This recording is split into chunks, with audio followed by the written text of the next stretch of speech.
Going on a hike with your partner is supposed to be a fun experience.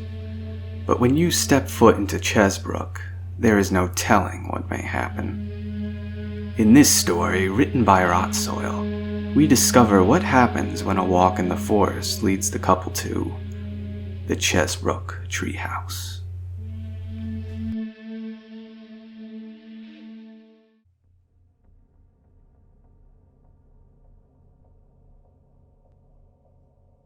I knew I was going to have to break up with Kelly. It was actually way overdue, but I hate confrontation, and she had this habit of weaseling her way into everything I did, which is how she ended up coming to Chesbrook Forest with me. I'd told her I was going hiking for a day. I wanted to have time to clear my head and figure out how I was going to do it, what I was going to say, but she just looked at me with so much excitement in her eyes. How could I tell her no? "Oh, John, we haven't been hiking in so long. We should bring a lunch and make a day of it." She grinned at me from the couch where she had been folding laundry. I immediately felt frustration wash over me. This is always how it went. She always just found a way to include herself in everything. Like when she moved in. She didn't officially move in, she just came over one day and never left. Just slowly started bringing more and more stuff over. Don't get me wrong, she's a sweet girl and I really care about her. I think I've just outgrown her. She still seems really juvenile in some ways. I think initially I was really attracted to her childlike curiosity, how genuinely compassionate she was, how she always thought the best of people. But her blind naivety got on my nerves. She never thought ahead.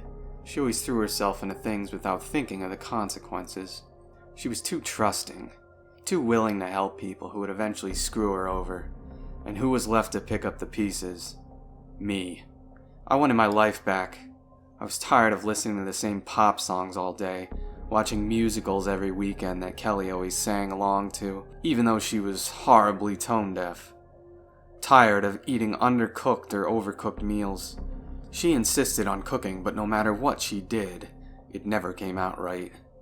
And she'd just grin at me with that big, goofy grin, like she'd just done something irresistibly cute. I missed the quiet. I missed being on my own. I missed waking up in the morning to a silent house, drinking my coffee by myself. It would crush her, and I would feel guilty, but I knew it was something that needed to be done. She deserved someone who would appreciate her, and I deserved to not feel trapped in my life. So we went to Chesbrook Forest. Chesbrook has some great walking trails. It used to be a popular place to camp, but a lot of people have reported some strange things happening. I think it's okay during the day, though, and nothing weird has ever happened to me. The forest spans hundreds of miles, touching multiple neighboring towns. It's possible to get lost or turned around if you don't know where you're going, but if you stick to the trails, you'll do fine. It was a nice enough day, not too hot, not too cold, not much of a breeze. We parked the car and immediately Kelly started rambling on about how nice it was to be out of the house, how good sunlight is for your health, how much she'd missed the fresh air. I rolled my eyes. Nothing was stopping her from going out whenever she wanted. She just preferred following me around like a lost puppy. I gazed up at the intertwined branches overhead and tuned her out. It was definitely cooler inside the forest under the canopy of trees. The path in front of us was clearly defined. A couple years ago, when reports of weird things started happening, there had been a project to line the walking paths with rocks. But that only went on for the first couple miles. It hadn't been long before they ran out of rocks, and people willing to help. About an hour into our hike, Kelly started complaining. The rocks lining the path had run out a while ago. "John, I'm tired," she whined. She'd fallen a couple paces behind me at this point. "Maybe you should shut your mouth to conserve your energy then," I muttered, rolling my eyes. Immediately I felt a pang of guilt. I was unhappy she'd crashed my me time, but that didn't mean I should take it out on her. "There's a rock in my shoe." I kept walking, trying my best to ignore her. I only made it a couple more steps before I realized she had actually stopped walking to take her shoe off. She bounced on one foot as she shook her shoe, smiling at me. I could see the exhaustion in her eyes, but she was still trying her best to be cute. Unfortunately for her, that didn't work on me anymore. I felt my annoyance flare up as I reminded myself that this was exactly why I wanted to do this by myself. "Do you want to go back?" I asked, silently begging for her to say no. As much as she was annoying me, it was nice to be out here. The last thing I wanted to do was turn around so soon and go back home. She looked at me for a long minute, trying to read me, something she was never really good at. "No, we can keep going, just let me rest a minute." I sighed and crossed my arms, tilting my head back to look up at the sky. I frowned. The sky was turning a light gray, the kind that threatened a light drizzle. I was glad I wasn't seeing thick storm clouds, but the weather report said it would be clear all day. "Hey, what's that?" Kelly's voice broke through my thoughts. She was pointing at something way off the path. "What?" "It looks like a house," she said, frowning while she pulled her shoe back on. She started towards whatever it was, but I stopped her. "Hey, what's the first rule of being out here? Always stay on the path. You don't know what's in that underbrush." She stepped off the path anyway. "Hey, what did I say? Watch where you're stepping. If you get covered in ticks or sprayed by a skunk, I'm not helping you." She ignored me as she wandered farther from the path. I struggled to keep up with her, trying to keep an eye on her and an eye on where I was stepping. "It's a house. Does anyone live out here?" "What? No, don't be stupid." The word slipped out, but immediately I was filled with regret. I expected her to stop in her tracks and look at me with those big teary eyes, but she seemed to ignore me. "No, it's a tree house. Oh, how cool." She took off running towards a house-like thing in the distance, and I scrambled to keep up with her. A short time later, we stood in front of a massive treehouse, built right into one of the biggest, thickest trees I'd ever seen in my life. Kelly looked at it in awe. I looked at it with skeptical confusion. How had a treehouse ended up here? Why would anyone build a treehouse here? "You think anyone lives here?" she asked, her voice full of childlike wonder. "I'm not sure. Normally I would have thought it was unbelievably stupid to think anyone lived out here in the middle of nowhere. But I had a feeling anything could be possible out here." "Let's go in!" Kelly exclaimed. She managed to take one step before my arm shot out and grabbed hers. "Kelly, think. We don't know what's out there or who's out there. We're off the path and chances are our phones won't work." To prove my point, I pulled out my phone. Of course I had no reception. Isn't that just how these things went? Before either of us could say anything, a cool breeze whispered through the trees. The door to the treehouse swung open slightly. "Oh, do you smell that?" Kelly asked. There was something odd about her voice. There was a hint of something in the air now. "Cookies?" "I'm hungry," she murmured, taking another step. I tried to grab her arm again to pull her back, but she slipped out of my reach. Weirdly enough, I suddenly felt a gnawing hunger too, and those cookies did smell good. A staircase wrapped around the trunk of the tree, leading us right up to the open, inviting door. Inside, it was pleasantly warm and reminded me of my grandma's kitchen. I hadn't thought much about my grandma lately. I made a mental note to call her when I got home. "Hello? Will you be staying with us?" An ancient-looking woman with stringy hair was bent over an oven.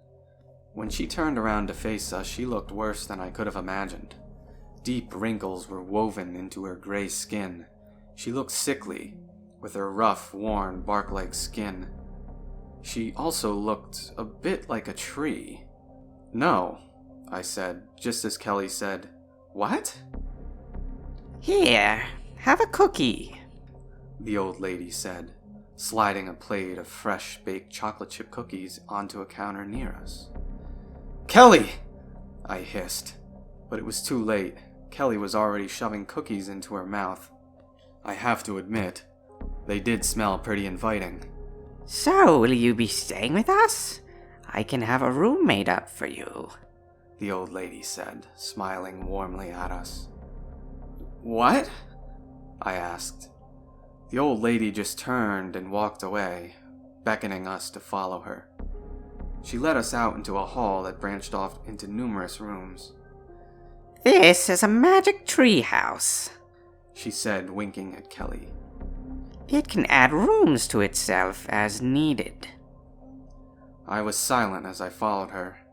I didn't know what to say. Were the cookies drugged? Was I crazy? But I hadn't had any cookies. She led us around and around the treehouse. A staircase wrapped around the main supporting trunk of the house. It matched the one outside and led up to several landings. The staircase climbed higher and higher up the tree, occasionally splitting off into floors that wrapped around the tree, with doors lining the outer wall. Most of the doors were shut, but some were open. I peeked into the doors. I could see inside as we climbed the stairs. Of the people we could see, they seemed relatively normal. Some were reading, some were talking, some were just hanging out. They all ignored us for the most part. The whole thing was bizarre to me, but they were all acting like this was a completely normal thing to do. Something was off about these people, though. It was odd that they were all just casually hanging out in a giant tree that was bigger inside than it was outside, with a creepy old lady who baked cookies and lured in hikers. Weirder still was their skin. They all looked gray and lifeless, like something was sucking the energy out of them. I could have sworn they looked a little translucent, too. After what seemed like an hour, we finally reached the top of the stairs. I stole a glance out a nearby window, but all I could see were clouds. I couldn't see anything of the forest that lay below us. I wondered just how high we had climbed. The hallway at the top of the stairs stopped abruptly. It seemed much shorter than all the other hallways we had passed. There were only a few doors on this floor. I was vaguely aware the treehouse contained more floors than seemed possible, just from what we had seen of the house outside. It was certainly a large house, but I had lost count of how many floors we had climbed. So, will you be staying with us? The old lady asked again, turning to face us. There was a blank space on the wall behind her, like there should have been a door there, but there wasn't. What? I asked again, trying to wrap my mind around what was happening here. Panic crept over me. I could sense there were ill intentions behind what the old lady said. Yes, Kelly whispered, her eyes wide with excitement. Before I could say anything else, there was a rumbling that shook the house. My immediate thought was that it was an earthquake. The supporting trunk beside us caught my attention. A horizontal crack had formed, and I watched incredulously as it stretched open. The hair on the back of my neck stood up, and fear churned in my stomach. Something wasn't right here. If the weird old lady and the cookies hadn't tipped me off, this was the final straw. Kelly and I needed to get out of here. The crack in the branch opened wide, like a gaping, ominous smile. I tried to peer inside. It was surprisingly hollow, and I wasn't sure how a hollow branch could support such a huge house. Beside me, Kelly simply climbed inside the tree and disappeared from view. "Kelly!" I yelled, leaning inside. It was too dark to see anything. I waited a second, straining to hear anything. There was a very faint thud, but it sounded far off. When I leaned back out of the tree, I watched in disbelief as a door carved itself into the wall behind the old lady, doorknob and all. She just grinned an ugly, toothy grin as she watched me. Fear crept over me as it occurred to me that Kelly may have fallen down the tree and landed at the bottom. I turned and ran. Maybe she was all right. I was out of breath by the time I reached the bottom of the stairs. I ran around the whole floor, but I couldn't find an opening anywhere. Somewhere upstairs, I could hear the old lady's cackling laugh echo through the treehouse. I tried to turn the knob on the front door, but it simply wouldn't turn. I threw myself at the door with everything I had, but it just didn't budge. Kicking did nothing either. The windows seemed sealed shut. "John?" Kelly's voice echoed from somewhere in the house. I raced back up the stairs, trying to find where her voice was coming from. I opened every door I could on my way up, but the occupants just looked up and stared at me blankly. I pulled myself back up the stairs, nearly collapsing on the floor from exhaustion. "John! Come here! Help me!" A voice echoed from the hole in the tree. The old lady still stood there, grinning at me, her eyes twinkled with malice. Hesitantly, I leaned in the hole once again, straining my eyes to see anything. "Kelly? Where are you?" I called out. I waited for an answer, but instead it was the old lady who answered. She's dead. Still leaning inside the tree, I was filled with shock and disbelief. My heart was thundering in my chest when something hit me from behind. And then I was just falling. I shut my eyes, waiting for an impact that never came. When I opened my eyes, I was laying in a bed, staring at an unfamiliar ceiling. "Oh, good! You're finally back!" Kelly's voice came from a chair beside me. She was sitting there, grinning at me. "Kelly!" I said, my voice heavy with relief. "We need to get out of here!" "Why would we leave? We're home now." No, we're not," I said firmly, getting out of the bed. "We're leaving!" I stormed all the way down the stairs.